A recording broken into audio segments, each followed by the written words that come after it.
90 రోజుల కోర్సు పూర్తి చేస్తే చాలు 100% ప్లేస్మెంట్ సపోర్ట్ తో సాఫ్ట్వేర్ జాబ్ మీ సొంతం. వెంటనే కోడ్ జ్ఞాన్ డెస్టినేషన్ ని సంప్రదించండి. స్పీకర్ ఫ్యామిలీ కౌన్సిలర్ రజనీరామ గారు మేడంతో మాట్లాడదాం.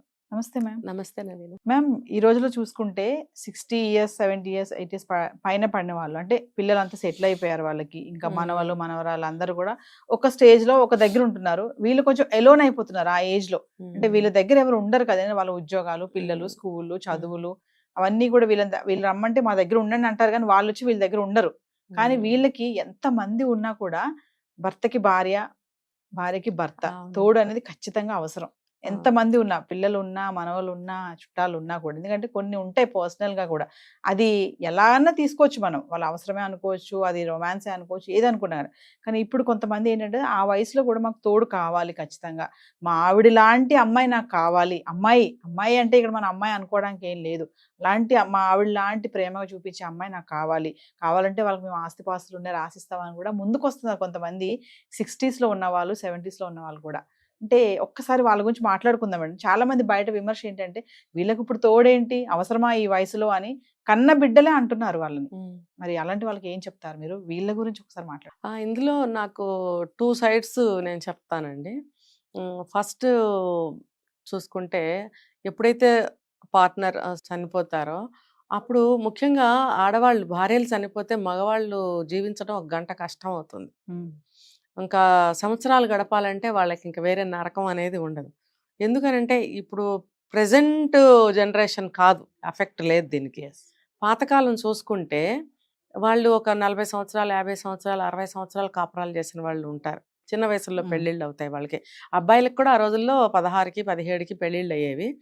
సో చూసుకుంటే వాళ్ళకి అన్ని సంవత్సరాల వైవాహిక జీవితం అనుభవాలు ఉంటాయి వాళ్ళకి.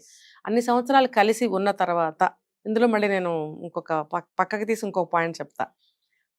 ఈ భర్తలు ఆ భార్యలను ఎలా చూశారనేది మనకి పక్కన పెట్టాల్సిందే. ఎందుకనంటే వాళ్ళు సంతోషమే పెట్టారా, దుఃఖమే పెట్టారా, ఏడిపించారా, కొట్టారా అని మనకు తెలీదు. అలాంటి వాళ్ళు లేరండి, ఉన్నారు కదా. అయితే ఒకవేళ అలా బాధలు పెట్టిన హస్బెండ్స్ ఉన్నా కూడా ఆ భార్యలు వాళ్ళకి ఎన్ని సేవలు చేసి ఉంటారు. మా జనరేషన్ వరకు మేము కూడా అన్నీ అందిస్తూనే ఉంటాం ఈ రోజుకి కూడా. ఇవాళ ఇక్కడ కుర్చీలో కూర్చొని మాట్లాడుతున్నాను కదా అని ఎవరు అనుకోవటానికి లేదు. ఇంటి దగ్గర A to Z నేనే చేస్తాను, తీసుకెళ్ళి అందిస్తాను. ఏ మూల ఉన్నా, ఎక్కడున్నా, కాలు నొప్పి పెట్టనివ్వండి, చేయి నొప్పి పెట్టనివ్వండి, ఇంట్లో మేడ్ రాకపోనివ్వండి, ఏదైనా సరే. అలా వాళ్ళు వచ్చి ఒకవేళ తీసుకోవచ్చు కదా అంటే వచ్చి తీసుకున్నా కూడా నాకు తృప్తి అనిపించదు. ఎందుకంటే ఇక్కడ ఈ సబ్ కాన్షియస్ మైండ్ లో ఉండిపోయింది. చెయ్యి ఆటోమేటిక్ గా, కాలు ఆటోమేటిక్ గా వెళ్ళిపోతుంది. ఒకవేళ వాళ్ళు వచ్చి తీసుకున్నా మనకేంటి అసంతృప్తి, వెల్తిగా అనిపిస్తుంది. అంటే వాళ్ళు మనతో ఎలా అన్నా ఉండనివ్వండి, మంచివాళ్ళు అవనివ్వండి, మనల్ని బాధించే వాళ్ళు అవనివ్వండి, ఈ పని అనేది గత ఇన్ని సంవత్సరాల నుంచి అలవాటు అయిపోయింది కాబట్టి వెళ్తూనే ఉంటాం, చేస్తూనే ఉంటాం, వాళ్ళు ఎలాంటి వాళ్ళైనా కానివ్వండి. సో వాళ్ళేంటి, ఇంత సేవలు చేస్తున్నా సరే, ప్రేమించే భర్త ప్రేమించాడు, తిట్టే భర్త తిట్టాడు, తిడుతూనే ఉన్నాడు చనిపోయేదాకా. మరి ఇంకా కొంతమంది 80 ఏళ్ళు వచ్చిన భార్యలను కొట్టేవాళ్ళు ఉన్నారు. కొట్టారు, నాకు తెలిసి ఇప్పుడుకున్నారు, ఇంకా మరి కొడుతున్నారు. 80 ఏళ్ళు నీకు వస్తే భార్యకి కూడా 5-6 ఏళ్ళు 4 ఏళ్ళు తేడాతో ఆవిడకి అంతే వయసు కదా. మరి ఆవిడ దెబ్బలు తినే వయసా? నీకు కాళ్ళు చేతులు ఇట్లా ఊగుతున్నా సరే నువ్వు కొట్టగలుగుతావు, ఎలాగోలా దెబ్బ వేస్తావు. ఆ దెబ్బ తినే ఓపిక ఆవిడకుందా? మరి ఆ రోజుల్లో వాళ్ళు ప్రేమించినా, ముద్దు పెట్టుకున్నా, విసురుగొట్టినా అలా అన్నేళ్ళు కాపురం చేసుకుంటూ వచ్చారు కాబట్టి, కష్ట సుఖాలు ఏమన్నా వచ్చినా సరే ఇష్టానో కష్టానో మాట్లాడుకున్నారు కాబట్టి. ఎందుకనంటే కొంతమంది భర్తలు షేర్ చేసుకోరు భార్యలతో, సింగిల్ నిర్ణయాలే ఉంటాయి, ఏం చెప్పరు. వాళ్ళు నిర్ణయించిందే ఇంట్లో జరగాలి. ఫలానా సంబంధం తీసుకొచ్చాను, అబ్బాయికైనా అమ్మాయికైనా చేయాల్సిందే అంటే పిల్లలు ఏడుస్తారమ్మా, నువ్వు చెప్పమ్మా నాన్నకి, నాకు ఇష్టం లేదంటే కూడా ఆవిడ రికమెండేషన్ అక్కడ పనిచేయని కుటుంబాలు చాలా ఉన్నాయండి. ఆయన మాట చెల్లాలి, ఆ సంబంధం చేయాల్సిందే, చచ్చినట్టు నోరు మూసుకుని కాపురాలు చేయాల్సిందే. ఇప్పుడులాగా అప్పుడు విడాకులు లేవుగా, ఒక 40 సంవత్సరాల క్రితం. మరి ఆ రోజుల్లో ఆ పెళ్ళిళ్ళు చేస్తే చచ్చినట్టు పడి ఉండాల్సిందే, అని ఇంక్లూడింగ్ మాలాంటి వాళ్ళం కూడా. కాబట్టి చెప్పిన సంబంధాలు చూసుకుని చేసుకోవాల్సిందే. అంటే అలాంటి భర్తలు కూడా ఉన్నారు. మళ్ళీ ఏమో మన అబ్బాయికి ఏ సంబంధం చేద్దాము, ఇది బాగుంటుందంటావా, అమ్మాయికి నీ లక్షణాలు ఉంటే బాగుంటాయి కదా అని సంప్రదించిన భర్తలు కూడా ఆ రోజులు ఉన్నారు. అంటే అలాంటి వాళ్ళు, ఇలాంటి వాళ్ళు, ఎలాంటి భర్తలు ఉన్నా సరే ఆ భార్యలు అనేవాళ్ళు వాళ్ళతో జీవితం సాగించారు, ఆ భర్తలు కూడా ఆ భార్యలతో జీవితాలు సాగించారు. కాబట్టి ఆ బాండ్ అనేది స్ట్రాంగ్.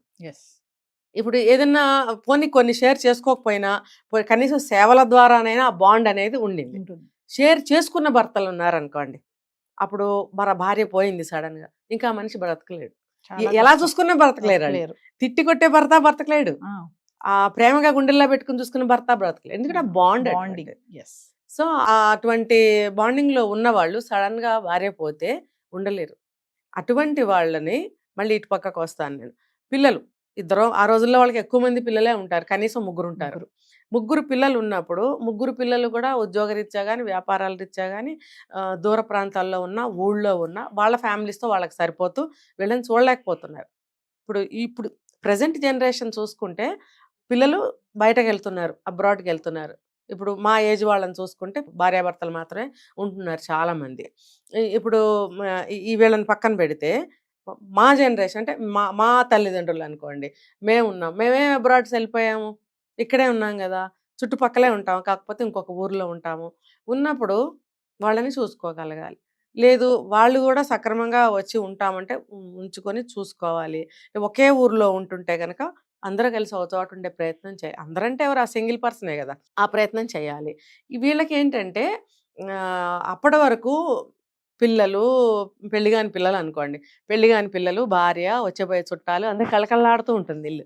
ఒక్కసారిగా పిల్లలు పెళ్ళిళ్ళే వెళ్ళిపోయారు, మనవాళ్ళు మనవరాళ్ళు చదువులకు వచ్చి పెద్దవాళ్ళు అయిపోయారు, నా భార్య ఏమో ఇప్పుడు చనిపోయింది, నా వయసు ఏమో 70 లేకపోతే 65 లేకపోతే 80. ఈ వయసులో ఆ వ్యక్తికి ఎంత పిచ్చెక్కినట్టు ఉంటుంది అనమాట. అందరూ కావాలనిపిస్తుంది. అంటే తన మెంటాలిటీ ఎటువంటిదైనా సరే, ఎస్. అంటే నేను రెండు వైపులు చెప్తున్నా చూడండి, అతను చెడ్డవాడు అవనివ్వండి, మంచివాడు అవనివ్వండి, అటువంటి వాతావరణంలో నుంచి వచ్చిన వ్యక్తి కాబట్టి ఒంటరిగా అనేది ఉండలేదు. ఉంటుంది, పెద్ద ఇల్లు ఉంటుంది, ఆస్తిపాస్తులు ఉంటాయి, పొలం పుట్రా ఉంటుంది, ఆ పొలం కూడా చేయలేని పరిస్థితి, కౌలుకి ఇస్తారు, ఆ కౌలు వాళ్ళు కూడా సరిగ్గా చెయ్యరు, బీడు పట్టిపోయి వదిలేసుకున్న పొలాలు ఉంటాయి, అలాంటి ఆస్తిపాస్తులు కూడా ఉంటాయి వీళ్ళకి. ఎన్ని ఉన్నా సరే చూసేవాళ్ళు ఉండరు. అప్పుడు వీళ్ళు ఒక తోడు కోసం ఇలా అడుగుతూ ఉంటారనమాట. ఎస్. అడిగినప్పుడు ఆలోచించాలి పిల్లలు కూడా, మేము చూసుకోవాలి అని. నేను ఇంకొకటి చెప్తా ఇక్కడ, వాళ్ళు ఎంత చూసుకున్నా, ఏజ్ అయిపోయింది కదా, వాళ్ళు ఎంత చూసుకున్నా కోడలు టైంకి అన్ని చూసి పెడుతుంది, తండ్రిలాగా చూసుకుంటుంది, కొడుకు కూడా బాగా చూసుకుంటాడు, మనవాళ్ళు మనవరాళ్ళు అందరూ తిరుగుతూ తాతయ్య అని పలకరిస్తూ ఓకే. కానీ రోజు గడిచిపోతుంది, తనదైనటువంటి ఒక టైం వస్తుంది ఎస్. సాయంత్రం అయ్యేటప్పటికి. అందరూ ఎవరి పక్షులు గూళ్ళకి వెళ్ళిపోయినట్టు వాళ్ళ వాళ్ళ పనుల్లో నిమగ్నం అయిపోతారు, భోజనాలు అయిపోతాయి, ఎవరి రూమ్లోకి వాళ్ళు వెళ్ళిపోతారు, చదువుకున్న వాళ్ళు చదువుకుంటారు, నిద్రపోయే వాళ్ళు నిద్రపోతారు. మళ్ళీ ఈయనకి తనదైనటువంటి ఒంటరి సమయం వస్తుంది. అప్పుడు ఈయనకేమనిపిస్తుంది, గతంలో పొద్దుటి నుంచి రాత్రి వరకు జరిగిన విషయాలన్నీ ఒక మంచి భర్త అయితే షేర్ చేసుకుని ఉన్నాడు ఎస్. కదా. లేదు బాధ పెట్టిన భర్త అనుకోండి, అతనికి ఆవిడ అందిస్తూ సేవలు చేస్తూ ఏదో పాల గ్లాస్ ఇవ్వటం అలవాటు ఆ రోజుల్లో వాళ్ళకి, కాస్త బాగా నిద్ర పడుతుంది అని చెప్పి ఒక గ్లాస్ పాలు తెచ్చి ఇవ్వడము, మందులు వేసుకున్నారా అని అడగటం అనేది ఈ ఒంటరి సమయంలో జరిగే కార్యక్రమాలు, ఎస్. మంచి భర్తకైనా చెడ్డ భర్తకైనా. ఇప్పుడు అవన్నీ మిస్సింగ్ కదా, ఇవన్నీ ఎవరు చేయాలి?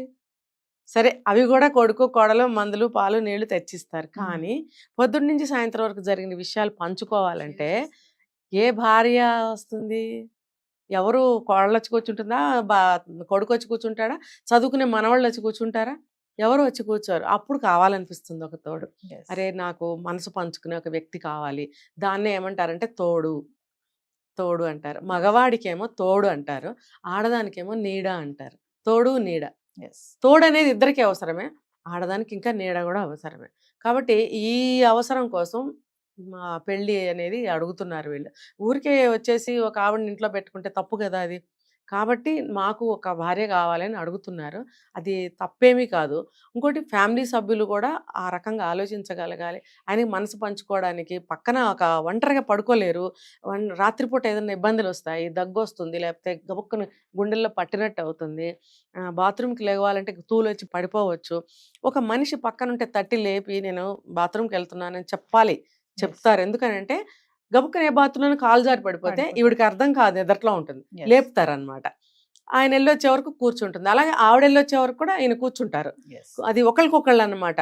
అప్పుడు మిగతా సభ్యులకు తెలియజేస్తాం, అయ్యో పడిపోయారైనా రండిరా అని పిలుచుకొస్తారు, ఆ తోడు కోసం అనమాట. కానీ పిల్లలు మేడం, ఇప్పుడు జనరేషన్ వాళ్ళకి ఇలాంటివన్నీ కూడా, ఇప్పుడు మీకు అవసరమా పెళ్ళి, పిల్లలు ఉన్నారు కదా, మనవాళ్ళతో ఉండొచ్చు కదా, ఇప్పుడు పెళ్లి చేసుకుని మీరు ఏం చేస్తారు అనే ఒక క్వశ్చన్ మార్క్ వస్తుంది కదా. అంటే వాళ్ళకి అసలు అవును. పెళ్లి అనేది వాళ్ళు ఎందుకు అడుగుతున్నారు, వీళ్ళు ఎందుకు వద్దంటున్నారు, అంటే వాళ్ళ పిల్లలు ఏం కోరుకుంటున్నారు పెళ్లి అంటే? అది వాళ్ళు నెగెటివ్‌గా ఆలోచించడం వల్ల వస్తుంది.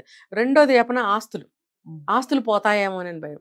చూడండి ఏది కూడా నేను ఒకసారి చెప్పాను. ఈ విశ్వంలో ప్రేమ అనేది ఊరికే రాదండి. ఇచ్చి పుచ్చుకోవాలి ఏదైనా సరే. యెస్. ఏదైనా సరే. మనం ప్రేమగా ఎందుకుంటాం? ఇప్పుడు వాళ్ళతో మనకొక పనుంది. లేకపోతే వాడు బాగా చదువుకుని ఒక స్టేజ్‌కి రావాలి. మనం ప్రేమగా చెప్పాలి. లేదు ఎవరన్నా వచ్చారు మన ఇంటికి. వాళ్ళు కొంచెం సేపే ఉంటారు. కొంచెం ప్రేమగా మంచిగా మాట్లాడి మంచిగా పంపించాలి. ఇట్లా విశ్వంలో ప్రతి ఇద్దరి మధ్యన కూడా ప్రేమతోనే ప్రతి పని ఉంది. యెస్. ఊరికనే అంటే నే ఎవరు కూడా రాంగ్‌గా అర్థం చేసుకోకూడదు. ఈ ప్రేమ అనేది ఏ ఏ అవసరం లేనిదే ప్రేమ అనేది పుట్టదు. ఇప్పుడు ఇద్దరు వ్యక్తులు ప్రేమించుకుంటారు. ఎందుకు ప్రేమించుకుంటారు? తనని నేను పెళ్లి చేసుకుంటే నా జీవితం బావుంటుంది. బావుంటుంది. నేను ఈ అమ్మాయిని చేసుకుంటే, నేను అబ్బాయిని చేసుకుంటే మా జీవితాలు బావుంటాయి. అనేది ఒక అవసరం కదా అది. యెస్. కాబట్టే కదా ప్రేమ అనేది అక్కడ మనం పెంచుకుంటూ వెళ్తాము. లేకపోతే మనిద్దరం కలిసి ఉందాం అని చెప్పి దెబ్బలాడేస్తే కలిసి ఉంటామా? లేదు. ప్రేమతోనే సాధిస్తాం. ప్రేమ అనేది ఒక సాధనం. యెస్. కాబట్టి ఆ సాధనంతోటి మనం సమకూర్చుకోవాలి ఏదైనా కూడా. ఆ ప్రేమ లేనిదే దేన్ని కూడా సాధించలేం. అలాగే వీళ్ళు కూడా ఈ పిల్లలనేవాళ్ళు అర్థం చేసుకోవాలి. తర్వాత ఈ ఆస్తిపాస్తుల దగ్గరకొస్తే కొంత ఆస్తి అనేది ఆశ ఉంటేనే అవతల వాళ్ళ ఒక ఆవిడని చేసుకోవాలి. ఆవిడ తరఫున ఎవరో ఫ్యామిలీ ఉంటారుగా. ఖచ్చితంగా. మా ఇంట్లో స్త్రీని ఇంకో ఇంటికి పంపిస్తున్నామంటే వాళ్ళు ఎలాంటి వాళ్ళో మనకు తెలీదు. ఇప్పుడు నేను చూసాను ఒక చోట, నాకున్న ఆస్తిలో కొంత భాగం ఇస్తాను, కొంత అంతా ఇవ్వను అని హ్మ్. ఒక ఆయన చెప్పడం నేను విన్నాను. అంటే అవతల వాళ్ళు కూడా వాళ్ళ స్త్రీని ఇంటికి పంపించాలి అనంటే కొంత ఏదన్నా సెక్యూరిటీ అనేది చూస్తారు. లేకపోతే ఆ వయసులో ఆవిడ ఆస్తులు ఏం చేసుకుంటుంది? ఒక సెక్యూరిటీ అన్నమాట. చూడండి ఇన్ కేస్ రేపొద్దున కొద్ది రోజులేక ఆయనే ముందు పోయాడు. ఈవిడ ఒంటరైపోతది. అప్పుడు మళ్ళీ ఆవిడకి సేమ్ యాజ్ ఓల్డ్ స్టోరీగా. అయితే ఇక్కడ క్లాజ్ ఏంటంటే స్త్రీ పోతే మగవాళ్ళు ఎక్కువ కాలం బ్రతకలేరు. అదే భర్త పోతే స్త్రీలు కొంచెం స్ట్రాంగ్ మైండ్‌తో బ్రతకగలుగుతారు. సో, పెళ్ళిళ్ళల్లో గూడా స్త్రీధనం అని చెప్పి కొంత ఇస్తారు. జీవితం ఏదన్నా ఆగమైతే ఎలాగో బ్రతుకుతుంది అని. ఈ రోజుల్లో చదువులు ఉన్నాయి గాబట్టి ఉద్యోగం చేసుకొని బ్రతుకుతున్నారు. ఆ రోజుల్లో ఎంతో కొంత ఆస్తులు ఇచ్చేవారు. యెస్. ఆ ఆస్తి ఏంటంటే స్త్రీధనం, అదెవరు ముట్టుకోకూడదు. అలాగే ఇక్కడ గూడా ఈ పెళ్లిలో కొంత ఆవిడకి ఇస్తాను అనంటే అవతల వాళ్ళు గూడా వాళ్ళ స్త్రీని ఈ ఇంటికి పంపించడానికి ఇష్టపడతారు. తర్వాత ఇటువైపు సంతానం గాని, అటువైపు సంతానం గాని ఆలోచించాలి. వాళ్ళు ఒంటరి బ్రతుకుకి మనం ఎంతవరకు తోడవ్వగలుగుతాము? అవుతాము. ఎట్లా అవుతామంటే ఇప్పుడు వీళ్ళిద్దరు పెళ్లి చేసుకొని ఇక్కడ ఉన్నంత మాత్రాన వాళ్ళు వదిలేయాలనేమి లేదు. ఇప్పుడు ఆవిడ పెళ్లి చేసుకొని ఇక్కడికొస్తుందనుకోండి, వాళ్ళ పిల్లలు ఈవిడని వదిలేస్తారా? ఈయన సంతానమే ఈవిడ్ని చూడాలా? అంటే చూస్తారు, వీళ్ళు చూస్తారు. అంత మాత్రం చేత మీరు వదిలేస్తారా? ఈవిడ సంతానము ఈవిడ్ని చూసుకోవాలి.